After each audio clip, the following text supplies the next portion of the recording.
എന്താണ് മഹാകുംഭമേള? കുംഭമേള വാസ്തവത്തിൽ ഒരു ലോകാത്ഭുതം തന്നെയാണ്. അത്രയ്ക്കേറെ ജനകോടികൾ ഒത്തൊരുമിക്കുന്ന അത്യത്ഭുതകരമായൊരു പർവ്വം. എപ്പോഴാണ് കുംഭമേള ആരംഭിച്ചത്? സത്യസന്ധമായി പറയട്ടെ, അറിയില്ല. അറിയാത്ത വിഷയമാണ്. ഭൂരിഭാഗം വിദ്വാൻമാരും ശങ്കരാചാര്യസ്വാമികളുടെ കാലം മുതൽ കുംഭമേളയുണ്ടെന്ന് പറയുന്നുണ്ട്. അറിയില്ല. അങ്ങേയറ്റം വിശ്വാസയോഗ്യമായ പ്രാമാണികമായ വർണ്ണനകളിലൊന്നും കണ്ടിട്ടില്ല. എന്നാൽ ഗംഗ, യമുന, സരസ്വതി സംഗമം പ്രയാഗ തീർത്ഥരാജാണ്. ഓർമ്മിക്കുക, തീർത്ഥങ്ങളുടെ മൊത്തം രാജസ്ഥാനീയമായിട്ടാണ് നമ്മൾ പ്രയാഗയെ മാനിക്കുന്നത്. അപ്പോൾ പ്രയാഗ സ്നാനത്തെ പുരാണങ്ങളിൽ പറഞ്ഞിട്ടുണ്ട്. പ്രയാഗ മഹിമ വേദപ്രസിദ്ധമാണ്. പ്രയാഗ സ്നാനം പുരാണങ്ങളിൽ വർണ്ണിക്കപ്പെട്ടിട്ടുണ്ട്. ഇനി മഹാഭാരതത്തിൽ അവിടെ ഒന്നിച്ചുകൂടി സ്നാനം ചെയ്യുന്ന മേളനത്തെ വർണ്ണിച്ചിട്ടുണ്ട്. പക്ഷെ അവിടെ കുംഭമേള തുടങ്ങിയ നാമങ്ങൾ കണ്ടിട്ടില്ല. എക്കാലവും ഭാരതീയ സംസ്കൃതി നദീകേന്ദ്രിതമായിട്ടാണ് അത്യാദരപൂർവം പുണ്യഭാവനയെ വളർത്തിക്കൊണ്ടുവന്നിട്ടുള്ളത്. അതുകൊണ്ട് നമ്മെ സംബന്ധിച്ച് ഗംഗയോ യമുനയോ നർമ്മദയോ ഗോദാവരിയോ സിന്ധുവോ സരസ്വതിയോ കാവേരിയോ വെള്ളമൊഴുകുന്ന ഒരു പുഴ അല്ലെങ്കിൽ ഒരു നദി എന്ന നിലയ്ക്ക് മാത്രം ഒതുങ്ങുന്നതല്ല, മറിച്ച് പ്രത്യക്ഷ ദേവതാരൂപമായി ജലത്തെ നമ്മൾ ദേവതയായി മാനിക്കുന്നു. ആപോ വൈ ദേവത. അതിലുപരിയായി ഈ നദികൾ മോക്ഷനദികളായി, മോക്ഷപ്രധാന സാമർഥ്യമുള്ള നദികളായി നമ്മൾ മാനിക്കുകയാണ്. ഇപ്പം ഇവിടങ്ങളിൽ സ്നാനം ചെയ്യുക എന്നുള്ളത് അനാദികാലമായി തന്നെ ഇവിടെ ആദരപൂർവം ചെയ്തു പോരുന്നതാണ്. അങ്ങനെ നദീസ്നാനങ്ങൾ, തീർത്ഥ സ്നാനങ്ങൾ പണ്ടേ വൈദിക ഗ്രന്ഥങ്ങളിൽ വർണ്ണിക്കപ്പെട്ടിട്ടുണ്ട്. പിന്നീട് ഈ കുംഭമേള എന്നുള്ള നിലയ്ക്ക് ഇത് കൂടുതൽ പ്രചരിതമായത് നമ്മൾ മനസ്സിലാക്കുന്നിടത്തോളം അത്രേ പറയാൻ നോക്കൂ, അഖാഡകളുടെ രൂപീകരണത്തിന് ശേഷമാണ്. അഖാഡകൾ പ്രസക്തങ്ങളായി പ്രചരിതങ്ങളാകുന്നത് മധുസൂദന സരസ്വതി സ്വാമികളുടെ കാലത്തിന് ശേഷമാണ്. കൂട്ടമായി സന്യാസിമാരെ കൊണ്ടുപോയി കൊല്ലുകയും മറ്റു രീതിയിൽ ഉപദ്രവിക്കുകയും ചെയ്യുന്ന സ്ഥിതിവിശേഷങ്ങൾ സനാതനധർമ്മത്തെ നശിപ്പിക്കാൻ വേണ്ടി ഇവിടെ വ്യാപകമായ കാലഘട്ടത്തിൽ അപ്പോഴാണ് യുവജനങ്ങൾ സന്യാസിമാരെയും തദ്വാര ഹിന്ദു സംസ്കൃതിയെയും സംരക്ഷിക്കാൻ ഞങ്ങളുണ്ട് എന്ന് പറഞ്ഞുകൊണ്ട് സ്വന്തം ജീവിതം സമർപ്പിച്ച് ത്യാഗപൂർണമായി അഖാഡകളിൽ ചേർന്നത്. അഖാഡകൾ ആയുധ പരിശീലനത്തിൻ്റെയും ആയോധന വിദ്യയുടെയും കേന്ദ്രങ്ങളാണ്. അതെല്ലാം വിജ്ഞാനികളായ മഹാപുരുഷന്മാരുടെ വേദാന്തത്തിൻ്റെ പരമബോധം നേടിയ വിദ്വാൻമാരുടെ നിയന്ത്രണത്തിന് കീഴിലുമാണ്. വിജ്ഞാനികളായ മഹാപുരുഷന്മാരുടെ കീഴിലല്ലാതെ അഖാഡകൾ വന്നാൽ അവ ലോകോപദ്രവങ്ങളാകും. ഉപകാരത്തിന് തുടങ്ങിയത് ഉപദ്രവത്തിനായി തീരും. ഇത് നമ്മുടെ പൂർവികന്മാർക്ക് അറിയാമായിരുന്നു. അതുകൊണ്ട് ഓരോ അഖാഡയും തന്നെ മഹാമണ്ഡലേശ്വരന്മാരുടെ കീഴിൽ ആണ് നിലനിന്ന് പോരുന്നത്. ഇങ്ങനെ അഖാഡകളിൽ ചേർന്ന ആയിരക്കണക്കിന്, പതിനായിരക്കണക്കിന്, പിന്നീട് പറയട്ടെ ലക്ഷക്കണക്കിന് മഹാപുരുഷന്മാർ ഒത്തുചേരുന്ന മേളന സന്ദർഭങ്ങളാണ് വാസ്തവത്തിൽ കുംഭമേളകൾ.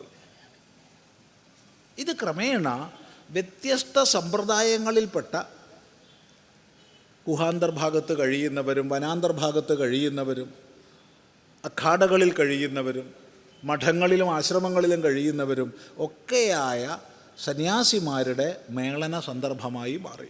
നാരായണ സ്വരൂപികളായിട്ടാണ് നമ്മൾ സന്യാസിമാരെ മാനിക്കുന്നത്. സന്യാസാശ്രയ മാത്രേണ നരോ നാരായണോ ഭവേത്. സന്യാസത്തെ ആശ്രയിക്കുന്നതോടുകൂടെ നരൻ നാരായണനാകുന്നു. അതുകൊണ്ടാണ് നമ്മൾ സന്യാസിമാരെ കാണുമ്പോൾ ഓം നമോ നാരായണായ എന്ന് അഭിവാദനം ചെയ്യുന്നത്.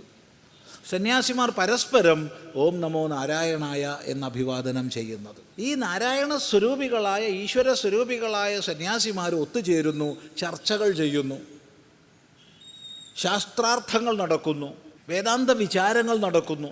ആ സൗഭാഗ്യകരമായ സന്ദർഭം വരുമ്പോൾ ലൗകികന്മാരായി ഗൃഹസ്ഥാശ്രമത്തിൽ കഴിയുന്നവർ, ബ്രഹ്മചാരിമാരായി പഠനം ചെയ്യുന്നവർ ഒക്കെ ആ സ്ഥലങ്ങളിലേക്ക് എത്തിപ്പെടുന്നു.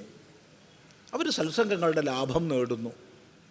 അങ്ങനെ ക്രമേണ കേവലം സന്യാസിമാരുടെ ഒത്തുകൂടലല്ലാതെ മൊത്തം സജ്ജനങ്ങളുടെ മേളന സ്ഥാനങ്ങളായി കുംഭമേളകൾ മാറി. പ്രധാനമായി 4 സ്ഥാനങ്ങളിലാണ് കുംഭങ്ങൾ നടക്കുന്നത്. ആ സ്ഥാനങ്ങൾ നിർണയിച്ചിട്ടുള്ളത് പൗരാണികമായ ഒരു സങ്കല്പത്തെ പിന്തുടർന്നാണ്. ആ പൗരാണികമായ സങ്കല്പം എന്നുള്ളത് അമൃത കുംഭം. ആ അമൃത കുംഭത്തിൽ നിന്ന് ഗരുഡനരികെ നിന്ന് അമൃതം നിപതിച്ച സ്ഥാനങ്ങൾ എന്നുള്ള നിലയ്ക്കാണ്.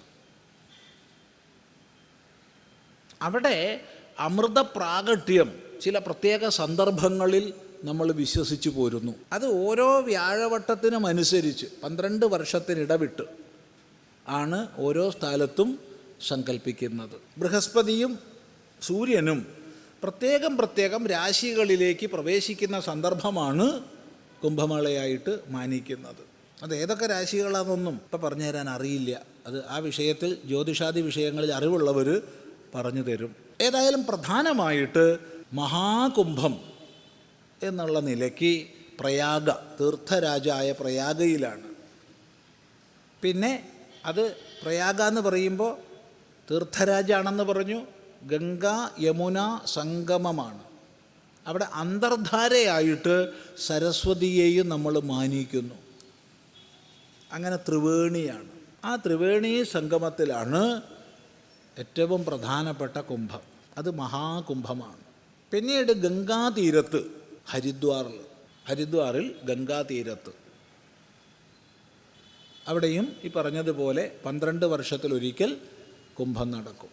പിന്നീടുള്ളത് ഗോദാവരിയുടെ തീരത്ത് നാസിക്കിൽ. നാസികാച്ഛേദം നടത്തിയ സ്ഥലമാണ് നാസിക്ക്. മൂക്ക് മുറിച്ച സ്ഥലം, അതാണ് നാസിക്ക്. മൂക്ക് മുറിച്ച സ്ഥലം എന്ന് പറഞ്ഞാൽ ശൂർപ്പണഖയുടെ മൂക്ക് ലക്ഷ്മണൻ ഛേദിച്ച സ്ഥലം ഗോദാവരിയുടെ തീരത്ത്. പഞ്ചവടിയിലാണ് അവിടെ നടക്കുന്നത്. മറ്റൊന്ന് ക്ഷിപ്രാനദിയുടെ തീരത്ത്. ക്ഷിപ്രാനദിയുടെ തീരത്ത് ഉജ്ജയിനി.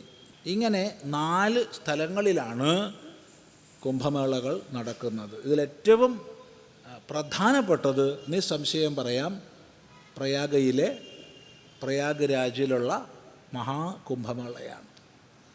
ഈ സ്ഥലങ്ങളിലൊക്കെ തന്നെ നേർപകുതിയാവുമ്പോൾ, അതായത് 6 വർഷം കൂടുമ്പോൾ മേളനം ഉണ്ടാവാറുണ്ട്. 12 വർഷം കൂടുമ്പോൾ അത് മഹാകുംഭമായിട്ടും മാനിക്കപ്പെടുന്നു. ഏതായാലും ജനകോടികൾ ഒത്തുചേരുന്ന അത്യത്ഭുതകരമായ സന്ദർഭമാണ്. ഇത്രയും ശാന്തിപൂർണമായി, ഇത്രയും സമാധാനപൂർണമായി ജനകോടികൾ ഒത്തൊരുമിക്കുക. ആ കുംഭമേളയിൽ ചില വിശേഷ സന്ദർഭങ്ങളുണ്ട്. ആ വിശേഷ സന്ദർഭങ്ങളിലെ സ്നാനം, അതിന് ചില ക്രമമൊക്കെ ഉണ്ട്. ഇന്ന് അഖാഡ ആദ്യം, ഇന്ന് അഖാഡ രണ്ടാമത്, ഇന്ന് അഖാഡ മൂന്നാമത് എന്ന ക്രമത്തിൽ ക്രമമായി ഓരോ അഖാഡയ്ക്കും സ്ഥാനം കൊടുത്തിട്ടുണ്ട്. ആ അഖാഡ ആചാര്യ മഹാമണ്ഡലേശ്വരൻ്റെയും മറ്റ് മണ്ഡലേശ്വരന്മാരുടെയും നേതൃത്വത്തിൽ അവിടെ സ്നാനത്തിന് പോകുന്നു, സ്നാനം ചെയ്യുന്നു. അങ്ങനെ സന്യാസി ശ്രേഷ്ഠന്മാർ സ്നാനം ചെയ്ത സ്ഥലത്ത് അനേക ലക്ഷം പേരാണ് സ്നാനത്തിനായി കൊണ്ട് പോകുന്നത്.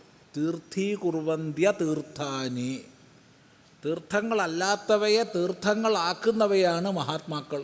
അപ്പം മഹാത്മാക്കളുടെ സാന്നിധ്യം കൊണ്ട് തീർത്ഥം സുതീർത്ഥമാകുന്നു, അതീർത്ഥം തീർത്ഥമാകുന്നു.